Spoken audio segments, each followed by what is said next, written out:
So, without much ado, we have a guest for today. He is called Dr. Steve Muthusi. And Dr. Steve Muthusi is a lecturer at the University of Nairobi. He is also the founder of PDC, Personal Development Challenge. So there is a lot that he has done in terms of his education, in terms of PDC. So as you can see on your screen, there is a short bio. Yeah, Dr. Steve. The reason he fits in to today's conversation is because he was originally trained as an analytical chemist, and he even had a job, permanent and pensionable job, as an analytical chemist. But he had a dream and he had a passion, and something pulled him towards psychology. And he left all that, began again, and started studying psychology. Did well, did his master's, and now he is a doctor in psychology.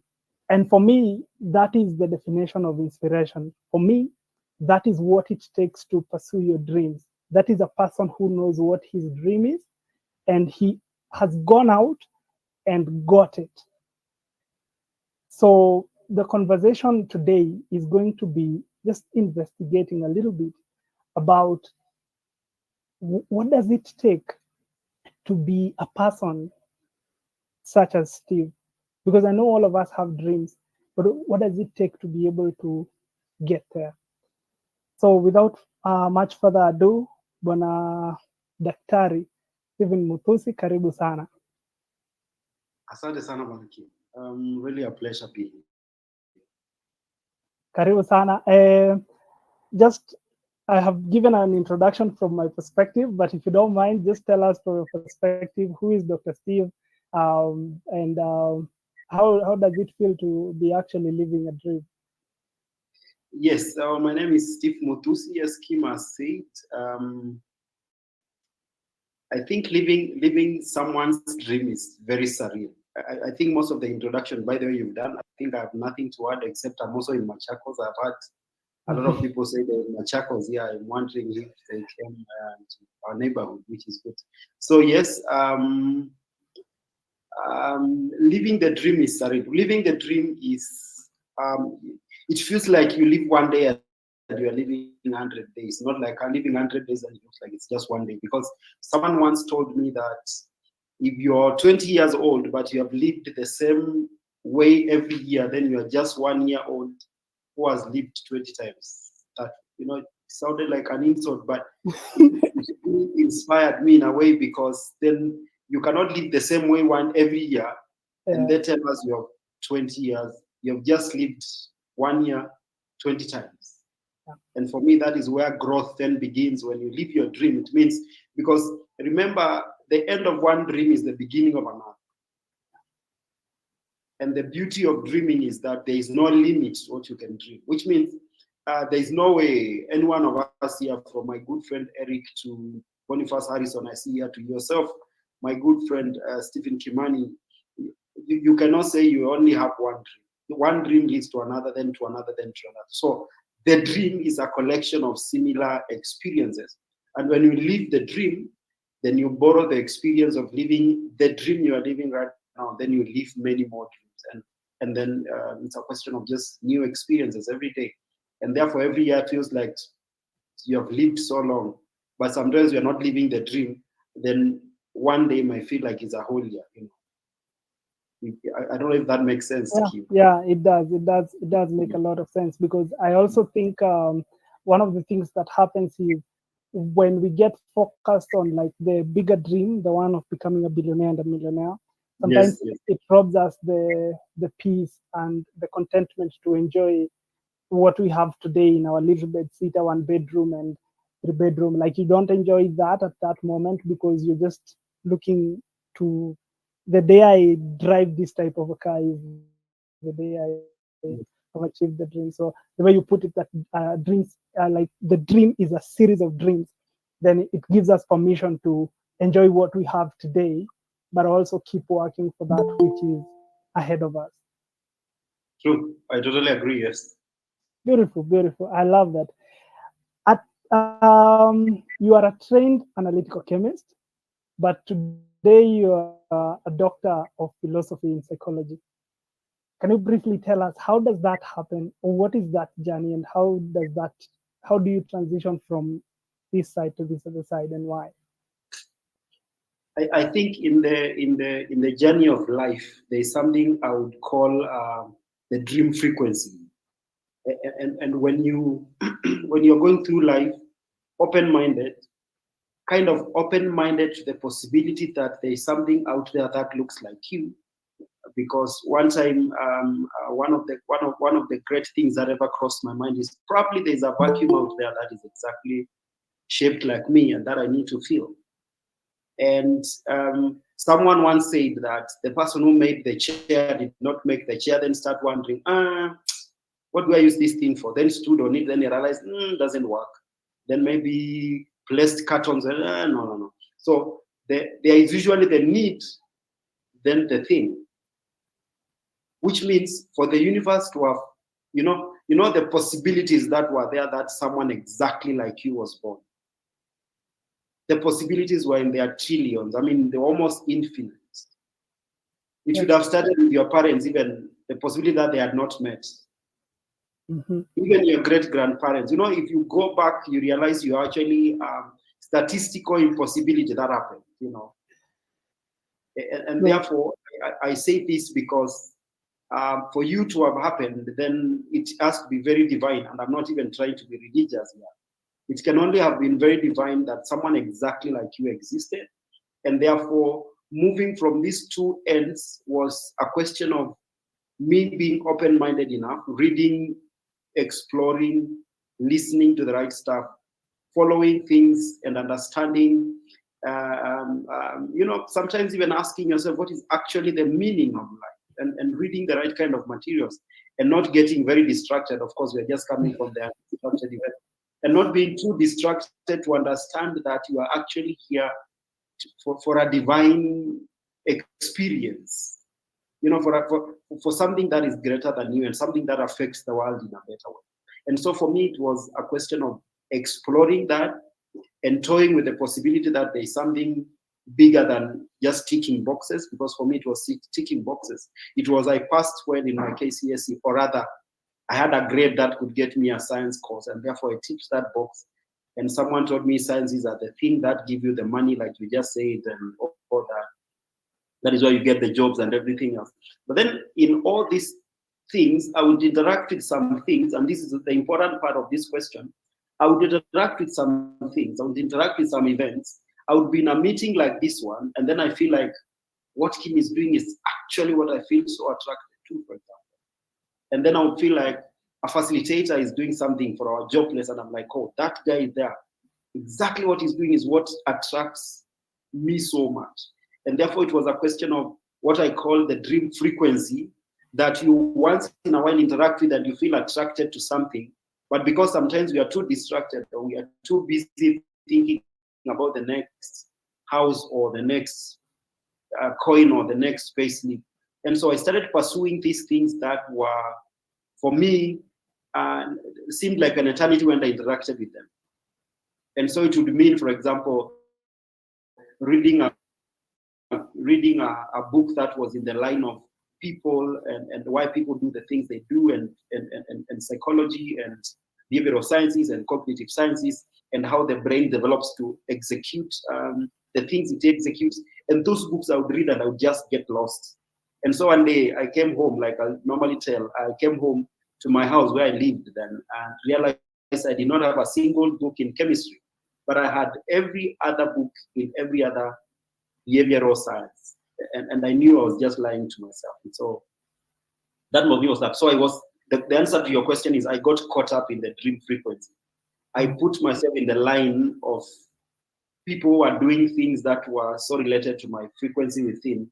And I got caught up in that and realized not leaving that then was going to cause a lot of tension in my life. And so I had to make some jumps and leaps. And trust you me, it's not rosy as it sounds in this introduction of I dreamed that I became. If you were to go in betweens, man, it's crazy. The example I give is sometimes a plane taking off from Nairobi to South Africa sometimes goes through. When you look at the flight map, you wonder if it was still going to South Africa when it was facing Kuala Lumpur or other places. But as long as the destination has been detected, you kind of know where you're going. Then everything else here is just drama that should still gravitate you towards where you want to go. And therefore, it was a question of me interacting with the dream frequency and kind of immersing myself in it and seeing where it goes. But a lot happened in between. That is not as rosy as I desired. All right. Wow, that's quite a packed answer. We will get into what does it cost to actually get to that particular dream. But in your answer, you're talking about um, being open-minded and exploring and avoiding distractions, which I think is a very important part of being able to harbor or even conceive a dream at any one point. So I really appreciate that you're talking about that, because today there is a lot of distractions. You're talking about interacting with the right material, which then that means there is the wrong material, right? So Yes. maybe you can touch briefly on, like, because for me the investigation is, what does it, how do you gravitate towards that right material? Because it's a question of, if someone is not in that particular zone, they never access that type of material because that's not what is in their purview. So how does it come that you're interacting with this right material, as you put it, and if to just to make it functional for the viewers and the listeners who are in this particular call, how do you position yourself to be able to be in this particular place where you can be able to conceive a dream? When it comes to the right material, I think something in us tells us that when we are spending our lives in a way that is enriching, that is helping our life to expand, and that is helping us to become more of what we already are, or rather expand and experience life in a more divine way. By the right material, I meant that everyone here, and that is the idea. Everyone here has a dream. There is no one who doesn't have a dream. I believe so. But then the difference comes down to what you had said earlier. Is it a dream just to have things, or it's a dream to be something? And once that is defined, then you look for the material that makes you more of that. And then you start focusing. I usually give the example with someone learning music. When someone is learning music, the first interaction with the piano or the keyboard, you just interact with black and white keys. But then after some time of interacting with the black and white keys and listening to music and focusing and interacting with the keyboard more and more, you start seeing patterns. So you realize the black keys and the white keys are actually arranged in a certain manner. But if you are the hit and run keyboardist who plays once, then comes back 3 years later and say, oh, by the way, nilikuwa nataka kuchezanga keyboard. Like I've heard some people tell me when I used to play keyboard. You meet someone on a Sunday after church, hey man, nataka unifunze kushikashika hizi keys mazee, nini. Then they come 3 months. By the way, kwa tumesema hiki kitu unanifunza. I'm like, yeah, when you are available. 1 year later, masasa nataka learn guitar. And so in the process, you realize that someone did not pay attention. And when my good friend Erico was asking what people don't like, for me it would be people don't pay attention. Because when you don't pay attention, hakuna kitu ingine utaweza kulipa. It doesn't matter how broke you are, as long as you can pay attention to one thing, you can start paying your bills soon. Because at the end of the day, the more attention you pay to something, then you begin to understand what materials do I need to go there. And so still following up with the one of the, if your dream is, for example, to play the keyboard, just a weird example, then you go out there and online and look for materials. I used to print books with songs which have their keys written on the music, so that when you know what to press when people on what stanza, for example. And with focus, you learn so good that you can get blindfolded and still play. On that part, then, actually, a focused idiot does better than a distracted genius, now that you talked about distraction. And therefore, it gets to a point where you realize it's not even the geniusness of what you want to achieve. It's not even the the mastery or anything. It's just the time you are putting into something. So the question for the dream comes down to how much of your time are you putting into a dream? How much of your time are you putting into something you really desire? But then, and I don't want to take you too far because you are a guru in that one. It also comes down to identity. What dream kind of is congruent with the person you are, and then you get stuff that is related to that. And I don't mean that then you leave everything else to go there, because when I was doing my chemistry, I still had to remain in my permanent and pensionable job in chemistry so that I pay my bills for my psychology. And so the question is being able to see what every level of life or every time of your life is still aiming at achieving what you're going to achieve. But if we put 8 hours, 20 hours, 30 hours on distractions, whether it is being distracted because of a past event that you're guilty about, whether it is being distracted by spending the present moment on social media, digital media, Netflixing, whether it is spending you're distracted because you're afraid of what the future might hold. The future might hold whatever it might hold, as long as you can find time every day, just little shreds of time to put in the thing that we want to achieve. That amounts to a lot with time. Fantastic, fantastic. Wow. There is a lot of gems that you are talking about, and they're in your talk. And at some point, I just want to double tap. And it's quite interesting. I think speaking to you is very wholesome. But as you were talking about what you had to do, you had to keep your job and at the same time now start following this other dream that you have. If you don't mind, can you give us one story or two stories along that journey, which you have said it has not been very rosy? What is that one moment that can actually show us how difficult or how costly chasing that dream was? What is that one moment that you remember and you're like, oh my God, this is the moment? I think that moment that comes in mind now is when I had just finished my bachelor's and I knew I wanted to pursue my psychology, and I was offered a scholarship to pursue my master's, and then offered a job on contract. You know, contract is 1 year you renew, 1 year you renew. And then I had another job in chemistry that was permanent and pensionable. And I resigned from a permanent and pensionable job and got the other job. And my coworkers were looking at me like, are you okay? Actually, the human resource person in the place I was going to get the contract to be a tutorial fellow at the Department of Psychology was also looking at me and wondering, you're sure, yeah? You're sure about this, because you have to present the letter from where you're coming from, and also now the letter of what job you're being offered. But that is not even the story. The story is at the end of that year that there was something that was happening in that office, and it was almost going to be that my contract wasn't going to be renewed. But then I still had to walk around with my shoulders high and everything, and I left a job that was so stable that, you know, those jobs that the Gava cannot let you go. They would rather send you to Marara. You know, those things that are so difficult to be, no government and give you to go away. So I had what needed to be comfortable, but I did not have what it required. I like the three things you said: to be happy, to be successful, and to be fulfilled. My permanent job gave me comfort, but my dream of being a psychologist gave me happiness, success, and fulfillment. And so I had to sacrifice that comfort. I mean, Kim, I know you know how comfortable it is to know there's a salary coming at the end of the month.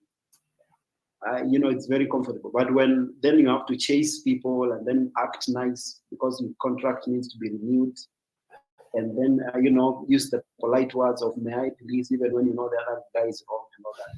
So those were moments where you really had to kind of play very nice to get a contract renewed for so long, as you're still not with the grades that require you now to get back to permanent later.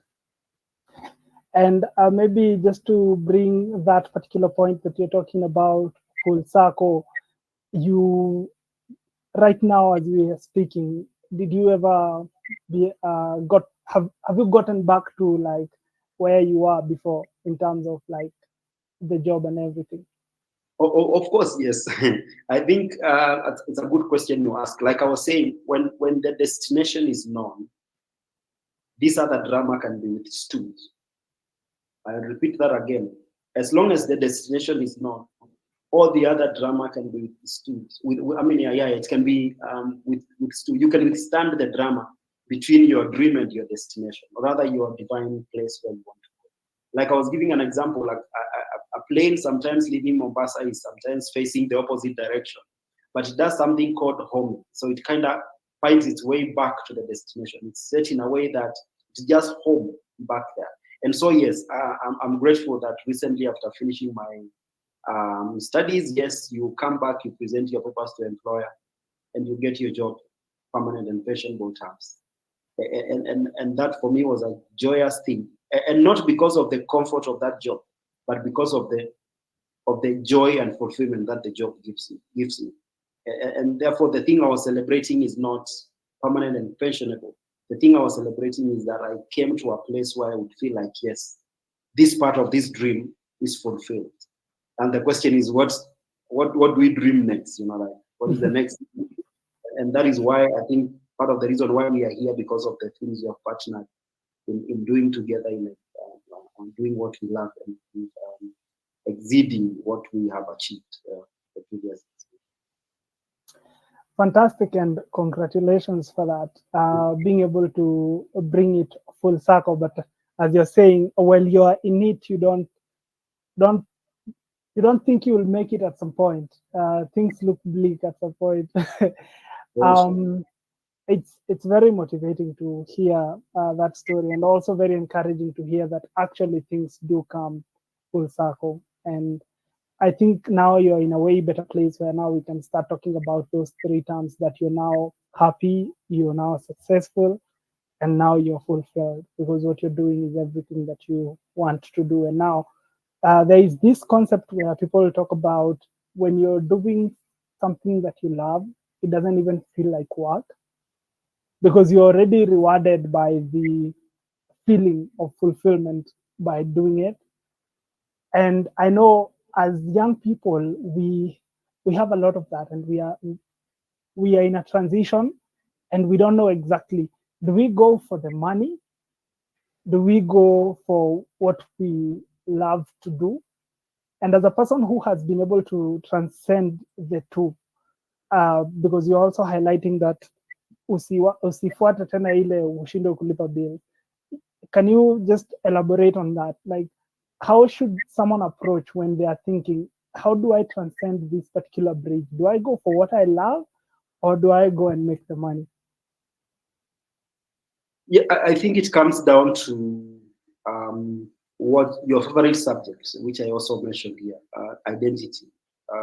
Who are you? And our teachers those days would always tell us every time. I think everyone here might have been taught by their teacher, just be yourself.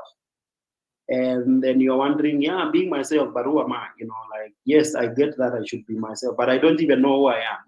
That's even more complicated than that.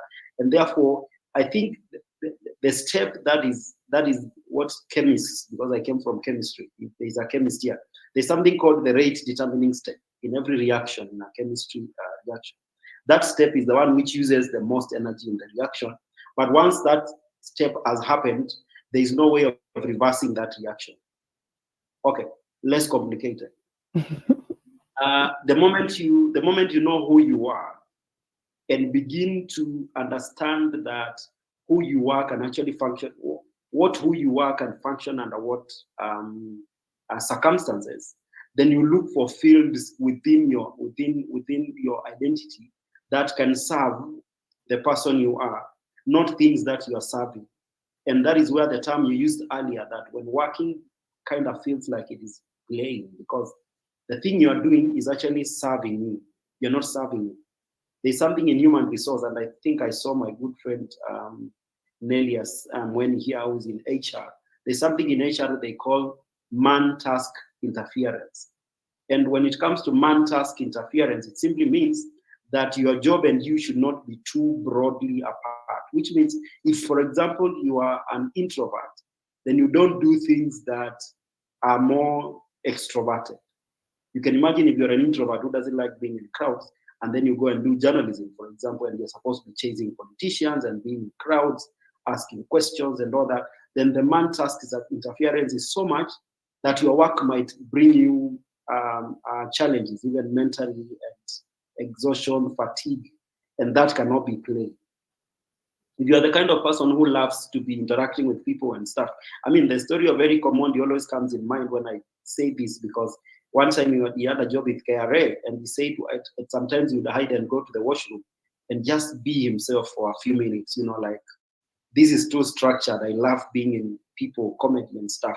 And we have seen what he has been able, for example, to achieve in comedy. For example, that's why when I say Eric Omondi, almost everyone here knows him, because without considering what he does or what he doesn't do, that is not the point. But the point is, he has done something that at least everyone, at least 80% of us or 90% of us would know what I'm talking about. And therefore, it's a question of knowing who you are, and then coming down to what is the person I am? What kind of things serve the person I am? And how can I pursue those things? But you see, in the beginning, like I said, when you're taking off, you could be facing a totally different direction. But the important thing is you have identified where you're going on one side, and you're willing to put in the effort, the work, the optimism, the courage to get there. And then, while it is good to make a dime or a dollar, I think it's even more important when you look, and this works for me like magic. How can you use what you're good at before you start making money with it and start making a difference with it? Because people begin to notice where people are making a difference. And that was me. I can tell you for free here that before I went into psychology, in around, I think, 2013, 2014, I had started writing little articles and sharing with people in schools about personal development, about knowing yourself, about accepting yourself. And it had started getting some nice traction, even within and outside the country. And then one time I collected all my articles and made a book. And the chair of department, where I finally got taken in as a tutorial fellow in psychology, got very interested in my book when he heard about a book that someone in chemistry had written. And I was in psychology and reads it, and he's like, oh yeah, please come to my office. And so the difference I was trying to make out there with my articles and speaking to, I was not even counting. I was not selling those articles, but of course the book had to be sold because I spent money printing it. But the point is that the moment you use the dream, the moment you begin using the dream to make a difference, because you don't need money to make a difference most of the time, then trust me, something out there happens that comes to your aid while you're doing other things. So look at the dream as, how can I make a difference with this dream? Other than how can I make some dollars with this dream? But if you find a way of making a difference and making the dollars, perfect. Perfect. Oh, that's such a wholesome answer. I love it. We look at billionaires and people who have changed the world with what they have built. And when we look at them, we start deducing it from an aspect of, how do I build $1 billion company? We forget that probably someone like Mark Zuckerberg was not even thinking about $1 billion company. He just enjoyed coding and he wanted to just do an interesting app. It just ended up being Facebook. Same thing, if you read Outliers by Malcolm Gladwell, you can trace the story of Bill Gates. He was just a kid running around, playing around with computers. That's what he loved doing. And then it ended up getting him there. So the moment we start analyzing how people make money and how we want to make money, we are always looking at it in the reverse. Because probably the people who have made the money that we admire started from this other side, as you're saying it, where what drives you is what lays a foundation for what you do. And for me, that's foundational, and I just love hearing that. I don't want this to be very long because, like I said, one of the things that I don't really like is not timekeeping. And this was supposed to be a 1-hour conversation. I see you have a few minutes left. I have a few quotes from you. I'd like you to just add perspective kidogo, Then we move on, and then we have 5 questions, quick fire questions, just interesting. And then we'll take questions from the audience. And I think, yeah, because too much of something here is poisonous. I think you have said a lot that if we wanted to act on it, it would actually have a difference in our own lives. So the first quote, and when success came knocking, we didn't open, for we were busy imitating success. Yes, sometimes we have success defined to us by people other than ourselves. And sometimes we are very busy looking successful rather than being successful. And the idea is not to look like it, the idea is to be it. And therefore, when the it knocks, it finds us very busy trying to imitate and be that which people have labeled as this successful, that beautiful, that handsome, that what, other than us defining. Because within us is a measure of what we want and a measure of what success means to us. And that is what we should pursue, not what society has defined as success or not. Amazing, amazing. The second quote, no one buys a fire extinguisher because they are a big fan of pressurized foam. Purpose matters more than the product. I think I remember that one. I think the question is while you're pursuing your purpose, there is also the need to look over your shoulders and look at the threats that threaten your purpose, for example. And when you look at those threats and take measures, it does not mean that you expect that thing to happen. It means that you're wise. And therefore, it is important to understand the SWOT analysis, your strengths, your weaknesses, opportunities, and the threats. And then if you need a fire extinguisher, please buy one, even if you're not a fan of pressurized foam. Fantastic. Let's do the last quote. Ultimately, life is about finding harmony, creating a sanctum of balance within and around ourselves. Yes, I think in the current life that we are living, it's possible that you can find yourself in a lot of chaos because you're trying to be this, you're trying to be that, you're catching up with the Kardashians, or you're catching up with the Kims and the Nasimus. You're trying to be like everyone else except yourself.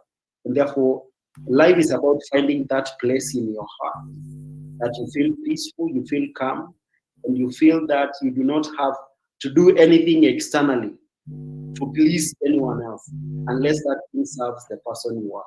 And that for me is the balance between who you are within and what you want to become in the outside. But most importantly is to understand that if I may answer a quote with another quote, as within, so without. If there is no harmony within, don't expect any outside. And therefore, when you see things fall on the outside, it's simply a question of what else is falling apart within. That which is manifesting as a falling relationship, as a falling career chase, as a falling resilience to pursue something you want. So, yeah. All right, all right. There is a lot we can keep talking about. We can double tap on everything you've been talking about. We can go into the direction of identity, which you have been mentioning in passing. I think we will bring you back again to be able to dig deeper on this particular topic. But what we have learned today is quite a bit. Um, I am going to see if this is going to be available virtually for those who want to follow it virtually after this. We might put it somewhere on YouTube or somewhere. If you want to come back and listen to this for those who are following. So, like I said, on the messages section, there is all of that. You can leave us your contacts here so that we send these things to you. 5 questions, 5 quick fire questions. Um, what is your best travel destination? Myself? Yes, Nice question. I would say Greece. Greece. Yes. Have you been there before? Not been there, but close there, but not been there exactly. So I Okay. missed it. So I would love to go there. Okay, beautiful. That answers my other question. Or you wanted the place I have been. No. There was a question of like, where is the one place you would like to travel? Oh, cool. Yes. Um, uh, what is your best book? My best book is the book that got me where into thinking crazy those days when I was moving from those jobs. It is you are um, it's called Imitation is Imitation by John Mason. Yes, Imitation is Imitation. Imitation is imitation. Imitation is limitation. Okay, imitation is limitation. Yes, imitation is limitation. Fantastic. Best advice you've ever been given? Say that again. What is the best advice you have ever been given? Be yourself, everyone else is taken. I love that. What is the worst advice you have ever been given?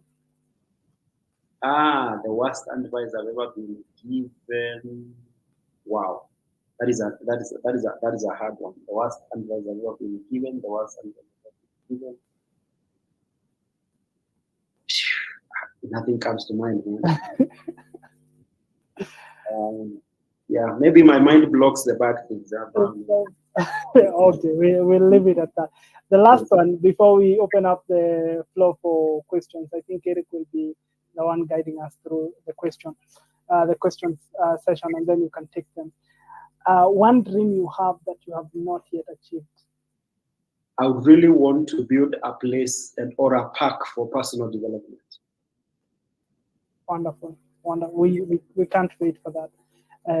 Kama umekuwa daktari, I think park hayuko mbali sana. We can be able to do that. Yes, delayed any further. We only have 1 minute to our targeted time to end this meeting. At this moment, I want to extend my gratitude and thanks to Steve. Do you have one last thing to say before we close it? Yeah, sure. Thank you so much for having me as your first guest. Been lovely interacting. Thank you for those awesome questions. You've reminded me a lot of things that I had forgotten also. But the last thing I would say is when it comes to living a dream, it's a question of becoming the person who fits that dream, a question of attracting and not chasing. So let's become attractive to our dreams. Asante sana. Thank you very much. I won't dilute that any further. Asanteni sana.